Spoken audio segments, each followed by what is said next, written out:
Hi students.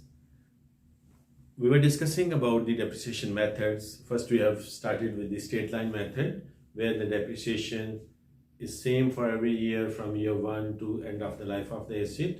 Then we have done the declining balance method or even the double declining balance method.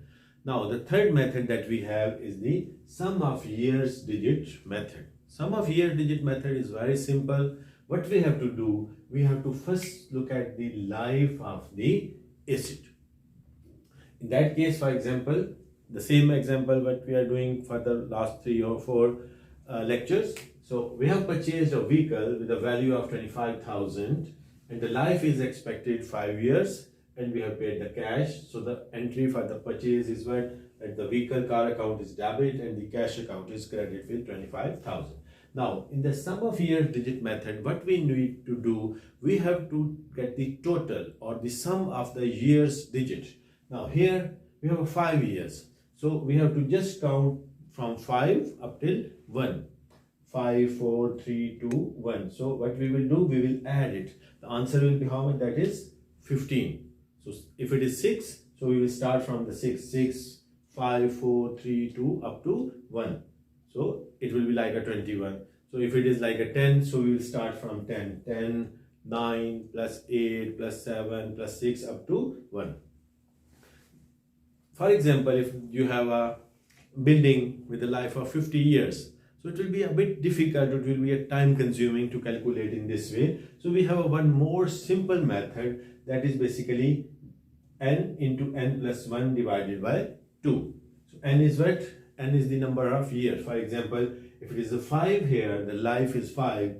So multiplied by 5 plus 1 divided by 2. So it is 30 divided by 2. So it is almost 15.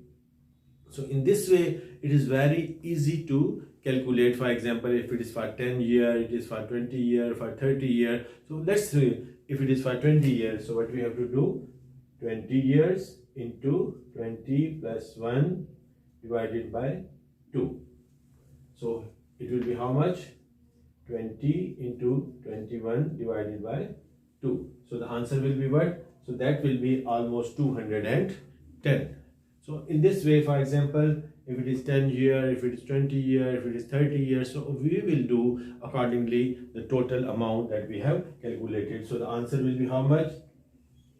That will be 210. So the sum of years digit will be 210 if it is 20 years, but we are considering the example where the n, the number of year is 5 or the life of the asset is 5. So we are using, so we got the answer of 15. So just it is for the example purposes, so we don't have to use in the calculation. So now how the depreciation will be calculated? For depreciation, we have a very simple rule or the method is there. So we have to consider first the cost of the asset. The cost of the asset, as we know, is how much? Is 25,000. Then we have to multiply with the balance life or the remaining life of the asset at that point.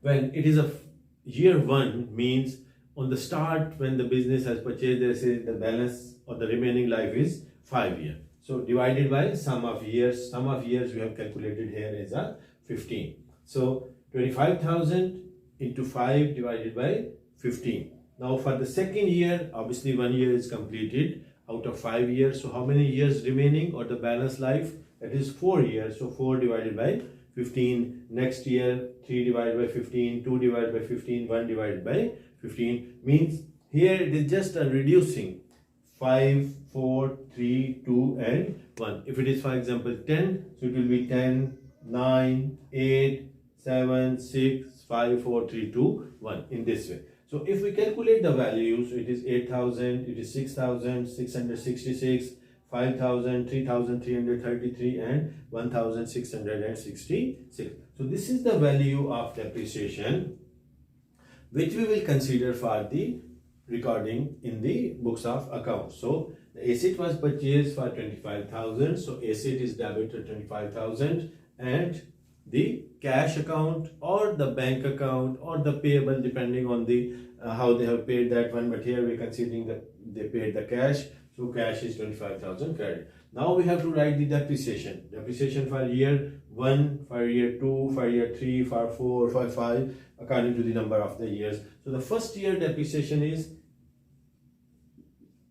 8,333. So the depreciation expense is debit 8,333, and then accumulated depreciation is credit 8,333. The second year it was 6,666. The next year it is 5,000. Next year is 3,333, and the last year it is 1,666. So in this way we have calculated the depreciation for 5 years. In the same way for the next year it will be depreciation expense and accumulated depreciation. How much? That will be 5,000. The next year means the year 4, it will be depreciation expense debit and accumulated depreciation credit. How much? 3,333. And in the last year again it will be depreciation expense debit and accumulated depreciation credit. It will be 1,666. So if we get the total of this, it will be 25,000. So it means at the end of the useful life, the balance or the net book value of that asset will be almost zero, because we are calculating it, we are making the depreciation for every year. So at the end of the life, after the 5 year, the net book value of that asset will be zero. So it is same like a declining balance method, because the amounts of the depreciation are reducing every year from 8,000 to 6,000, 5, 3 and 1. So it means almost every year the depreciation is reducing as compared to the previous year. So it is called sum of years digit method. So we calculate the sum, then we calculate the depreciation per year, and then we will record the entry in the books of account, debit depreciation and credit accumulated depreciation.